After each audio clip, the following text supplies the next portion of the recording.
देखिए, NCERT book के अनुसार चैप्टर है अभिप्रेरणा।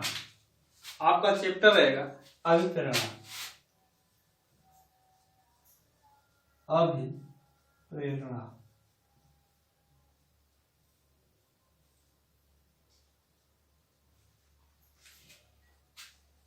चैप्टर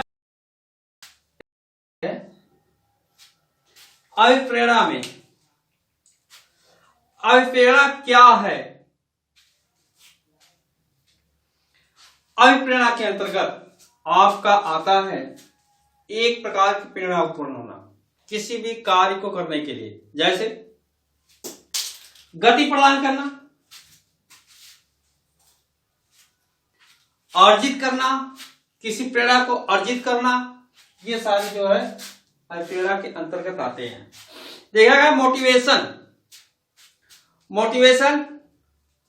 मोटिवेट करना, और मोटिवेयर, मूव, ये समानार्थक शब्द हैं। आपका इसमें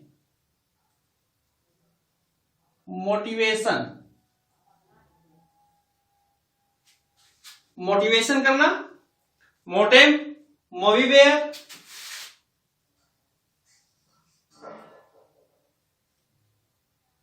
ऐसे शब्द हैं ये जो प्रेरणा को प्रेरित करते हैं। इन्हीं के अंतर्गत ये समानार्थक शब्द हैं जिसका अर्थ गति प्रदान करना, एक प्रकार का उत्सर्जन करना, प्रेरणा देना, ये जो है आपका अभिप्रेरणा कहलाता है। इन्हीं के अंदर जो ध्यान, आकर्षण, लालच, इच्छा, जिज्ञासा आदि जो उत्पन्न होती है, किसी भी प्राणी में, किसी भी व्यक्ति में जिज्ञासा, इच्छा तथा साथ साथ लालच, आकर्षण, ये सारी प्रक्रियाएं जो हैं एक अभिप्रेरणा होती है। प्रत्येक व्यक्ति का, प्रत्येक मनुष्यों का यह एक अभिप्रेरणा प्रकट करती है, जिसके अंतर्गत यह जो है मोटिवेशन अभिप्रेरणा के अंतर्गत ये सत्यापित होता है। इसी के साथ साथ इनकी परिभाषाएं हैं।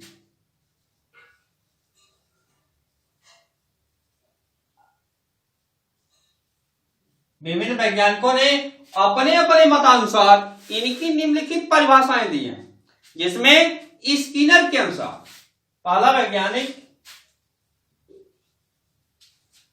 वैज्ञानिक जो है स्किनर ने इसको दिया। स्किनर के अनुसार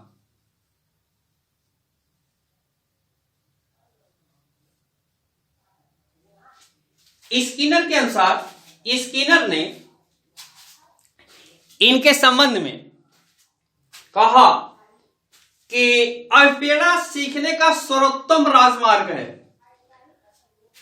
अभिप्रेरणा सीखने का एक सर्वोत्तम उपहार है, राजमार्ग है, जिसके अंदर मनुष्यों में, पशुओं में, अन्य में एक प्रेरणा उत्पन्न होती है और उस प्रेरणा के प्रति अपने कार्य का निर्वहन करते हैं। तो यह जो है स्किनर ने दिया कि अभिप्रेरणा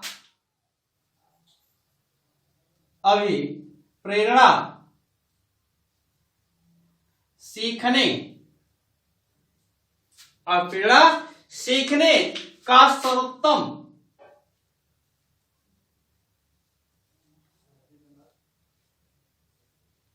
राजमार्ग है।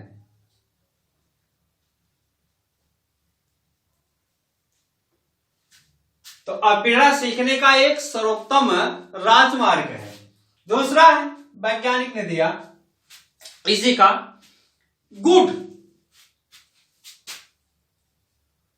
गुड्स वैज्ञानिक के अनुसार, गुड्स वैज्ञानिक ने इसी को दिया, कार्य का आरंभ व जारी करने का यह एक प्रक्रिया है। गुड वैज्ञानिक ने इसका अनुमोदन किया कि कार्य करने,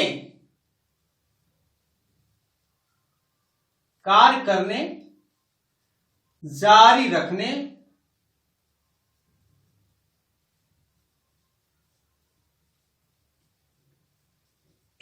प्रक्रिया है।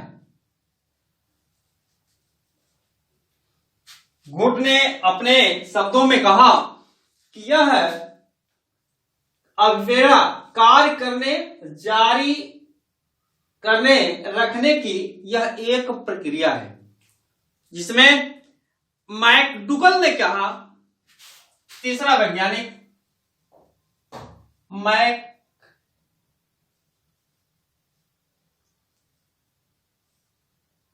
मैकडूगल के अनुसार, मैकडूगल ने इसी नियम को दिया कि शारीरिक एवं मनोवैज्ञानिक दशाएं, शारीरिक क्षमता, हमारी क्षमताएं, और माइंड, एमेंडुलम, तंत्रिकाएं, यह एक मनोवैज्ञानिक तर्क से शारीरिक और मनोवैज्ञानिक दशाएं जो एक कार्य करने को प्रेरित करती हैं।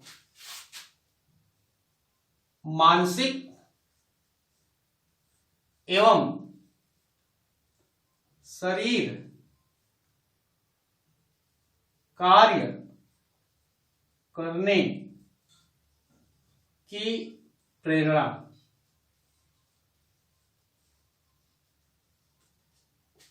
देती है। तो मैकडूगल के अनुसार शारीरिक और मनोवैज्ञानिक दशाएं जो कार्य को करने में प्रेरित करती हैं या प्रेरणा देती हैं, यह एक प्रकार की प्रक्रिया है। इसी में वुडवर्थ ने कहा, चौथा वैज्ञानिक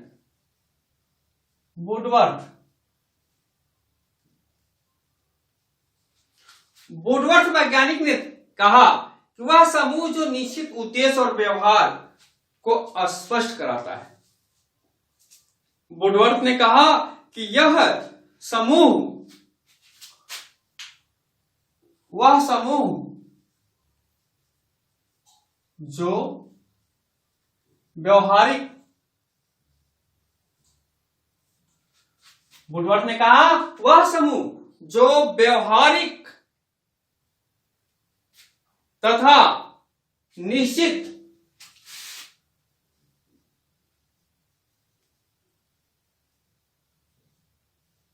उद्देश्य की पूर्ति करता है। इन्होंने कहा यह एक व्यवहारिक तथा निश्चित उद्देश्यों का पूर्ति करता है। तो इन्होंने, ये आपके मोस्ट इंपॉर्टेंट 4 वैज्ञानिकों ने अपने अपने मत को अल्फ्रेडा पर मोटिवेशन दिया, अर्थात अपने मत को प्रकट किए। अब इनमें कुछ अल्फ्रेडा के हम शब्द देखते हैं। वे शब्द क्या हैं? शब्द, इन शब्दों में देखा गया, पहला वातावरण। वातावरण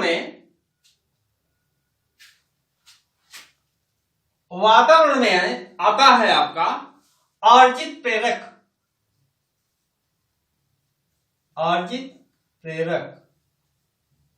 इनके अंतर्गत आने वाले आपके जीवन के विभिन्न लक्ष्य होते हैं। वातावरण में अर्जित प्रेरक के निम्नलिखित होते हैं, जैसे जीवन का लक्ष्य प्राप्त करने के लिए मन, प्रतिमा, व्यवसान, आदतें, कृत्य, नियमित, ये सारे निरंतर, ये सारे तथ्य हैं जो किसी कार्य को किसी सीमा तक पहुंचने के लिए, व्यक्ति को सफल होने के लिए, ये वातावरण जो है एक प्रकार का प्रेरक है, जो आपके जीवन लक्ष्य, मनोप्रवृत्तियां, व्यवसान, आदतें, निरंतरता, ये सारी प्रक्रियाएं जो है एक वातावरण के निश्चित में होती हैं। दूसरा, व्यक्ति जन्म के साथ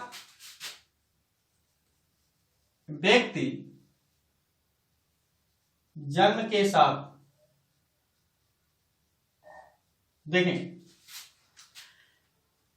मानव एक सामाजिक प्राणी है और इसे सर्वश्रेष्ठ माना जाता है।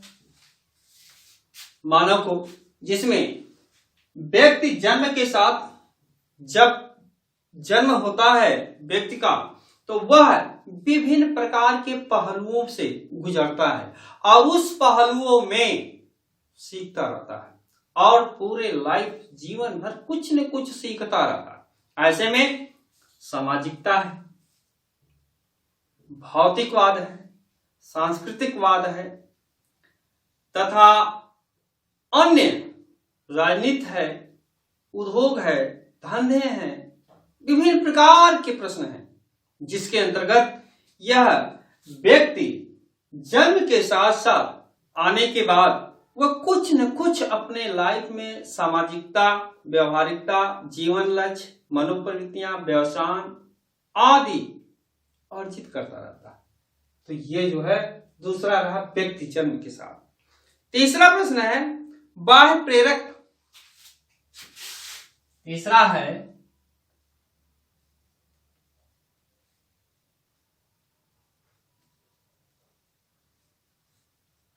बाह्य प्रेरक।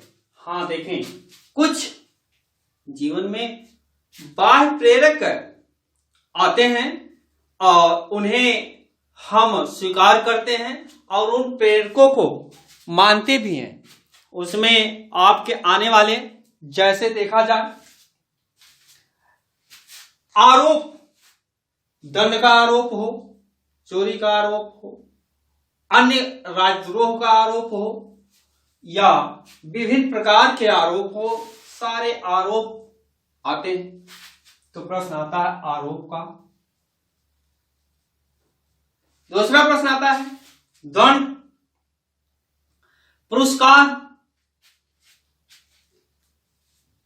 दंड, पुरस्कार। लाइफ में कुछ ऐसे कार्य करते हैं जो बहुत विख्यात हो जाते हैं, बहुत सुपर हो जाते हैं, बहुत प्रसन्न होते हैं। तो इस तरह से ये क्रियाएं जो है आती हैं, दंड, आरोप, पुरस्कार, प्रशंसा, सम्मान।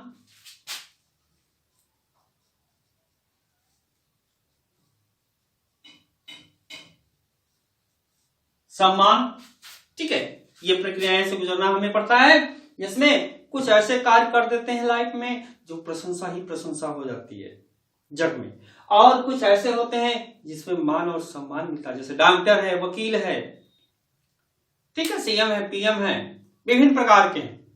तो ये सारे जो है बाह्य प्रेरक हैं, ये बाहरी प्रेरक हैं जो हमारे अंदर एक प्रकार का हमारे कला को प्रदर्शन देखकर, हमारे कीर्ति को देखकर प्रशंसा करते हैं, सम्मान देते हैं तथा पुरस्कार भी देते हैं। और इसी में पुरस्कार में दंड भी आता है, आरोप भी आता है। या तो गलत एकदम होगा तो दंड मिलेगा, या हल्का गलत होगा आरोप होगा, अच्छा कार्य करेंगे प्रशंसा होगा, नेक का कार्य करेंगे सम्मान मिलेगा। ये सारे तथ्य जो है प्रेरक के ही शब्द आते हैं। इन्हीं के साथ साथ व्यवहार के लक्षण,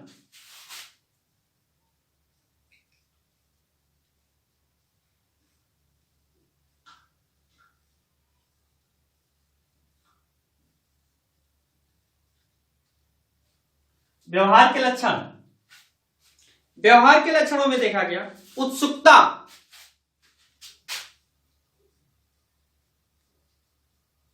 देखें उत्सुकता किसी भी कार्य कर व्यवहार के प्रति, व्यवहार में आते हैं किसी भी कार्य को कराने के लिए किसी को प्रेरित करना, बार बार टोचा करना, ये प्रक्रियाएं ऐसी होती हैं। उत्सुकता एक मन को जागृत करना, किसी भी कार्य को सफल होने के लिए, किसी भी कार्य को कराने के लिए प्रेरित करना, उत्सुकता माने टोच देना, ये प्रक्रियाएं जो है व्यवहार लक्षण के अंतर्गत आती हैं, जो उत्सुकता शब्द आता है।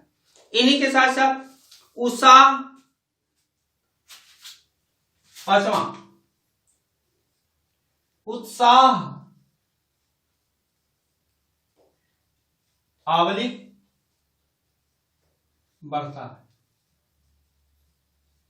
देखें कुछ ऐसे कार्य किया जाता है सामाजिकता में और प्रेरणा के अंतर्गत, लाइफ में कुछ ऐसे काम होते हैं जो उत्साह घट जाता है, और कुछ ऐसे कार्य होते हैं उत्साह बढ़ जाता है।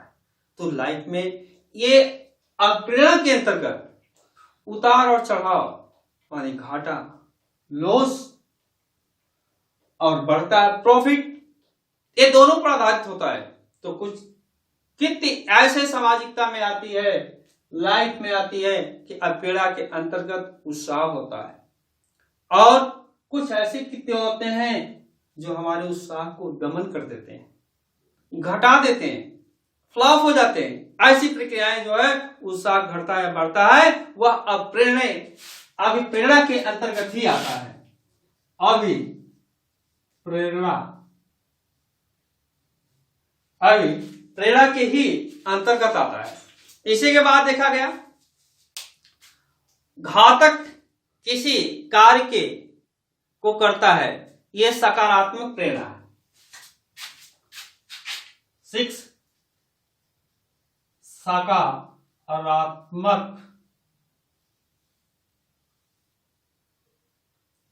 प्रेरणा। सकारात्मक प्रेरणा में बालक किसी भी कार्य को करता है, बालक किसी भी कार्य को करता है, यदि वह सफल होता है तो उसे हम कहते हैं सफल हो गया, अर्थात उनका कार्य सफल हो गया, अर्थात वह सकारात्मक लक्ष्य को प्राप्त किया है। किसी भी कार्य को सफल होने के लिए यदि सकारात्मक विवेक है, सकारात्मक अभिप्रेरणा है, तो उस कार्य को सफल होने के लिए आप सकारात्मक रूप प्राप्त करेंगे।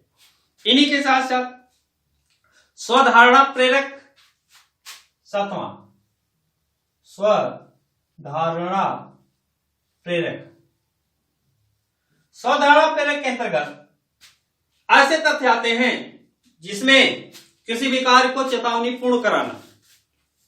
देखा गया प्रेरणा के अंतर्गत ही किसी भी कार्य को चुनौतीपूर्ण से कराना और उसी के साथ साथ आंतरिक धारणा भी बनाना। आंतरिक धारणा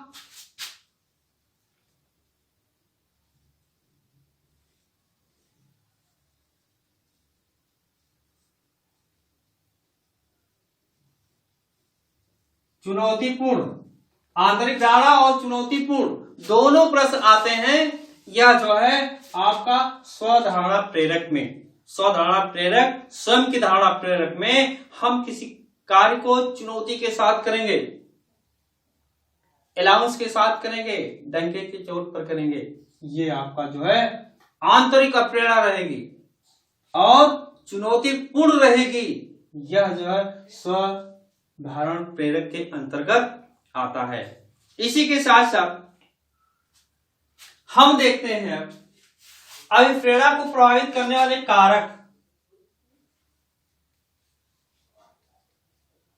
अभिप्रेरणा के प्रभावित करने वाले कारक। अभिप्रेरणा को प्रभावित करने वाले कारक में विभिन्न कारक आते हैं। वे कारक देखा जाए, आवश्यकताएं आता है, आकांक्षा, व्यक्ति की क्या आकांक्षा है। अभिप्रेरणा को प्रभावित करने वाला कारक में पहला देखा गया आकांक्षा। किसी भी व्यक्ति की मनोप्रवृत्तियां, उनकी आकांक्षाएं क्या है, उस लक्ष्य को प्राप्त करने के लिए उनकी आकांक्षाएं क्या मानी जाती हैं। इसी के साथ साथ रुचि, दूसरा आता है रुचि। किसी भी कार्य को सफल करने के लिए अभिप्रेरणा के अंतर्गत आने वाले एक व्यक्ति की रुचि निर्भर करती है। उनकी रुचि किन बातों पर है।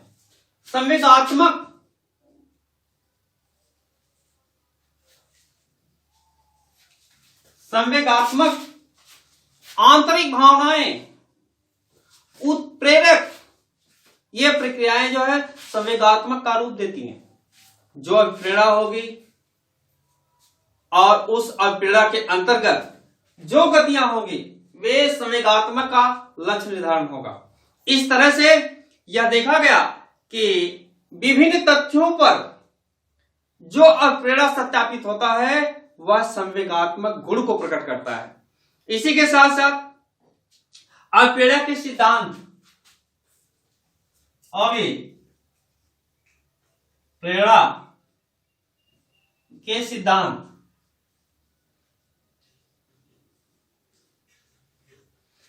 अल्पप्रेरणा के सिद्धांत में देखा गया है, इनके 6 प्रमुख सिद्धांत हैं।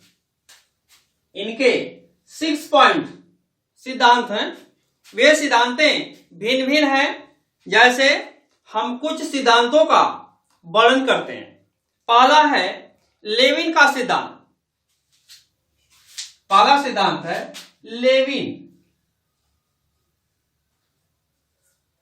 लेविन का सिद्धांत।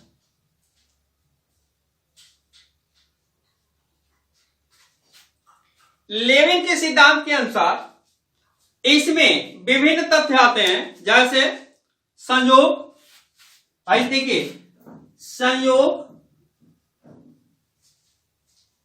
किसी भी कार्य को करने के लिए कभी कभी ऐसा होता है अल्पप्रेरणा के अंतर्गत कुछ कार्य लाइफ में बगैर समय के हो जाते हैं। संयोग उसका आता है, समय, वक्त, चांस और मौके आते हैं, वह कार्य सफल हो जाता है। ऐसे कार्य को हम संयोग कहते हैं। जो नहीं चाहते हुए भी वह कार्य हमारे पूर्ण हो जाते हैं, वे प्रश्न आते हैं संयोग। इसी के साथ साथ दूसरा आता है गतिशीलता।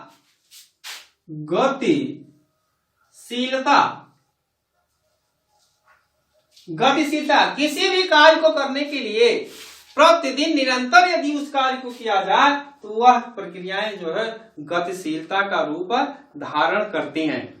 इन्हीं के साथ साथ स्मृति,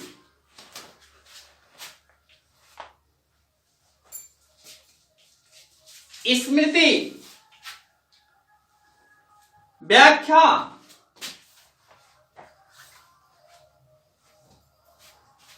देखा गया है विभिन्न तथ्यों पर आने वाले आपके अल्पप्रेरणा में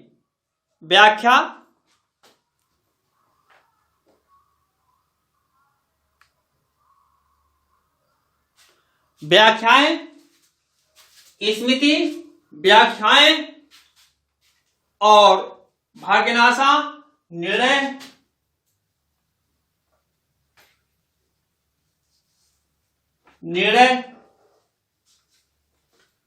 ये सभी तथ्य जो हैं यह आपके लेविन के सिद्धांत पर निर्भर करते हैं।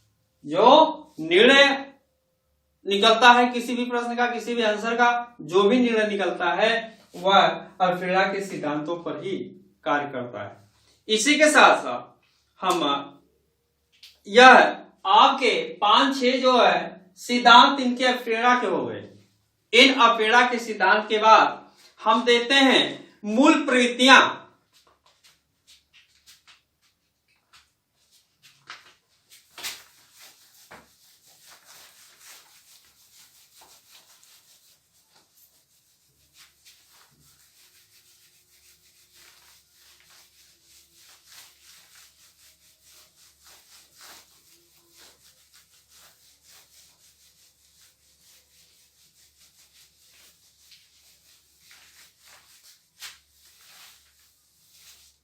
देखें इनके अंतर्गत मूल प्रवृत्तियां,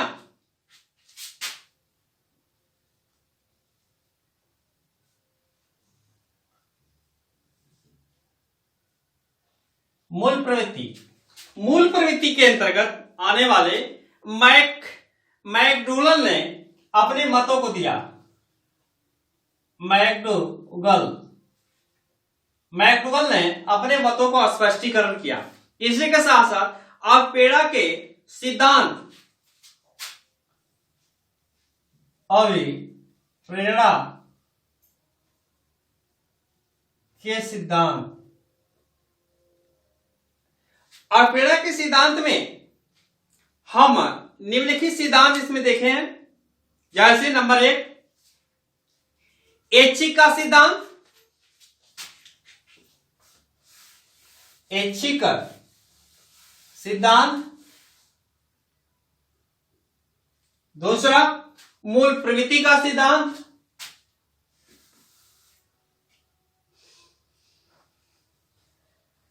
मूल प्रवृत्ति का सिद्धांत, और मूल प्रवृत्ति के सिद्धांत के बाद संवेग। ये जो है एक अप्रेरणा के सिद्धांत के अंतर्गत आते हैं, जैसे ऐच्छिक सिद्धांत, अपनी इच्छाओं के अनुसार, अपनी इच्छाओं के प्रति जो हम कार्य करते हैं वे कार्य जो है ऐच्छिक सिद्धांत के अंतर्गत आते हैं। इसी के साथ मूल प्रवृत्तियां जो पीढ़ी दर पीढ़ी संतत जो मूल प्रवृत्तियां होगी किसी भी व्यवसाय के, किसी भी उद्योग धंधे के, किसी भी व्यवस्थाएं के, किसी भी सिस्टम के, जो मूल प्रवृत्ति होगी उस मूल प्रवृत्ति के ही अनुसार हम अपने कार्य को सफल बनाते हैं। और संवेग एक प्रकार का, समवेग एक प्रकार का होने वाला प्रभाव, होने वाला लक्ष्य, ये जो है अल्पीड़ा के सिद्धांत पर ही कार्य करता है। इन्हीं के साथ साथ देखते हैं हम अन्य जैसे चालक, प्रोत्साहन, उद्दीपक। चालक, प्रोत्साहन, उद्दीपक। देखें ये शब्द है चालक गति से, प्रोत्साहन उत्साह से, और उद्दीपक ये भी एक प्रकार का उत्प्रेरक। ये प्रक्रियाएं जो है सारे शब्द चालक, प्रोत्साहक, उत्प्रेरक एक प्रकार का जो है प्रवृत्ति होती है जिसमें हम उस कार्य को करते हैं। प्रेरक के मुख्य स्रोत में थॉर्नाइव ने लिखा था, प्रेरक के मूल स्रोत जो है थॉर्नाइव ने दिया था, जिसमें चालक, प्रोत्साहन, उद्दीपक यह एक प्रकार के जो है परिवर्तन होते हैं, उत्साह होते हैं। इन क्रियाओं को जो है हम देखते हैं। अब इनके बाद आता है मुख्य स्थान। मुख्य स्थान, मुख्य स्थान में देखा गया आपका सीखने के लक्ष्य प्राप्ति और चरित्र निर्माण, ये मुख्य स्थान माना जाता है।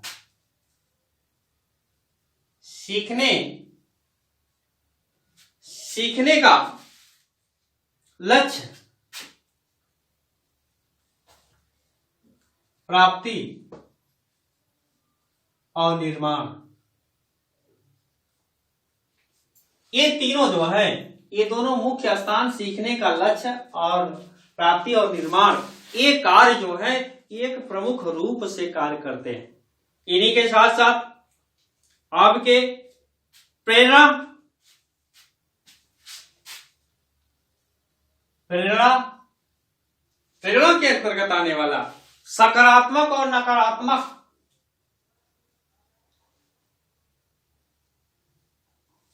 आवलिक। देखें किसी भी कार्य को करने के लिए हमारे अंदर दोनों प्रश्न आते हैं। अब प्रेरणा के अंतर्गत कोई भी कार्य होगा, यस, नहीं होगा, नॉट, मतलब दोनों प्रश्न आते हैं। सफल हो गया, सकारात्मक हो गया, असफल हो गया, नकारात्मक हो गया, प्रॉफिट हुआ तो अच्छा था, लॉस हुआ तो हानि। तो इसी तरह से ये प्रेरणा जो है हमारे अंदर दोनों आती है, और जो प्रेरणा हावी होती है वो तो सफल कर जाती है, जो नहीं प्रेरणा उत्पन्न होती है वह असफल कर जाती है। इस तरह से प्रेरणा में और प्रेरणा एक मनुष्य में यह प्रेरणाएं जो हैं दोनों घर करती हैं, नकारात्मक और सकारात्मक। इसके बाद प्रेरणा से उत्पन्न, अब प्रेरणा कब से उत्पन्न होता है? कब से है? ये जन्म से, जन्म से ही अब प्रेरणा जो है उत्पन्न होती है और अंत तक रहती है, सतशया पर जाने तक ये प्रेरणा जो है हमारे अंदर बनी रहती है। कुछ कुछ प्रॉब्लम के, कुछ कुछ समस्याओं के अलग अलग प्रेरणाएं बनती हैं। वक्ता का अलग होता है, कार्य का अलग होता है, टूरिस्ट का अलग होता, मानी प्रत्येक फील्ड में देखा जाए हर फील्ड के अलग अलग अभिप्रेरणाएं जो है जन्म लेती हैं और उस अभिप्रेरणाएं जो है लाइफ चलती रहती हैं। तो इस क्रम को जो है अभिप्रेरणा का जन्म माना जाता है, जन्म से अभिप्रेरणा जो है माना जाता है। इसी के साथ आरएफ स्किनर के अनुसार, आरएफ स्किनर के अनुसार आरएफ स्किनर ने दिया कि अभिप्रेरणा अनुक्रिया उद्दीपक है। अनुक्रिया उद्दीपक, अनुक्रिया एक अनुद्दीपक है और इसके अंतर्गत आने वाली में क्रियाएं उद्दीपक का रूप धारण करती हैं। जैसे वह उद्देशक क्रियाएं भिन्न भिन्न हो सकती हैं। इसी के अंतर्गत आपका अगला है, लोरेंज ने दिया, लोरेंज वैज्ञानिक ने दिया, इसी पर अपना मत रखा कि आनुवांशिक प्रेरणा का एक सिद्धांत होता है। आनुवंशिक, प्रश्न है आनुवंशिक, आनुवंशिक किसे कहते हैं? पीढ़ी दर पीढ़ी संतर चलने वाली प्रक्रिया को आनुवंशिकता कहते हैं। और यही आनुवंशिकता पीढ़ी में यदि किसी कार्य, किसी क्षेत्र या किसी भी फील्ड में वर्क है तो उनके आने वाले अगली पीढ़ी में वह आनुवंशिक प्रभाव डालता है और वह प्रेरणा आती है वह कार्य करने के लिए। ऐसी प्रक्रियाओं को लॉरेंज ने आनुवंशिकता का रूप दिया। आनुवंशिक पीढ़ी दर पीढ़ी संतर चलने वाली प्रक्रियाओं का उदाहरण दिया आनुवंशिक। इसी के बाद आपका हल, CH हल वैज्ञानिक ने दिया, अपनी मत दिया। उन्होंने कहा कि चालक मंतनोद और प्रमोद का सिद्धांत है। चालक, प्रणोद और अनुप्रणोद, यह एक प्रक्रिया है। मतलब एक प्रक्रिया हम कहते हैं अनुकंपा और परानुकंपा, प्रतिवर्ती क्रिया, अनुपरिवर्ती क्रिया। परिवर्ती क्रिया जो होती है, जो सब हो जाती है, प्रतिवर्ती क्रिया है। अनुवर्ती क्रिया अनिच्छा,